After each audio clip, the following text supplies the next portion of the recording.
is Faith Friday, and our next guest is a columnist and commentator whose new children's book, My Guncle and Me, teaches kids the importance of celebrating inclusivity.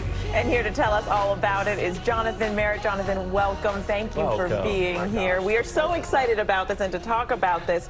You know, you said that a lot of people are shocked that you wrote this book. Why?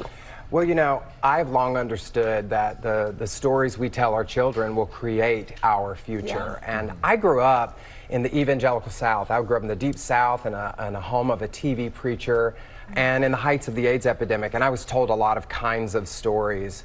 They were stories about how people like me went to hell, stories about how people like me died alone in hospital beds. And these were terrible stories to tell children. And a few years ago, my life started to be changed by my 5 biological nephews and nieces and my 10 chosen nephews and nieces here in New York City. They gave me an imagination for what it meant to be invited into a family, to be a loving member of a family community.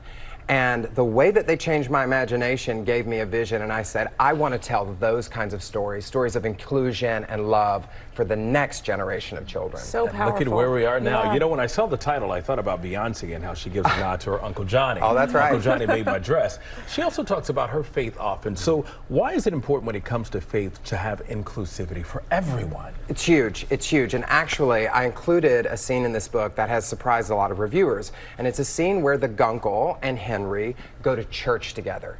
And it says, at church the next morning, my Guncle sings loudly. He prays and gives thanks, and he does it devoutly. His bright colored outfit makes 2 women stare. When we pass, they both snicker, but he doesn't care. And I included that scene to teach kids 2 things. 1, a lot of people will tell you that you can either be Christian or you can be gay. And what I wanted to say is, that's a false choice. You can hold together these seemingly disparate identities even if other people can't. And number 2, sometimes when you walk into religious spaces, you're going to be met with people who misunderstand you, who judge you, who condemn you, and that's okay. You can hold your head high and be who you are because, as the great theologian RuPaul once said, what other people say about me is none of my business. I love that. It is Friday, of course. We got to get some words of wisdom from you as we head into the weekend. Oh my gosh, words of wisdom. It's a great question. You know, the late Catholic priest Henry Nouwen once said that the 3 primary lies we tell ourselves is I am what I do, I am what I have, and I am what other people say about me. But the truth about us is I am God's beloved. So what would I say to people? You are loved by God.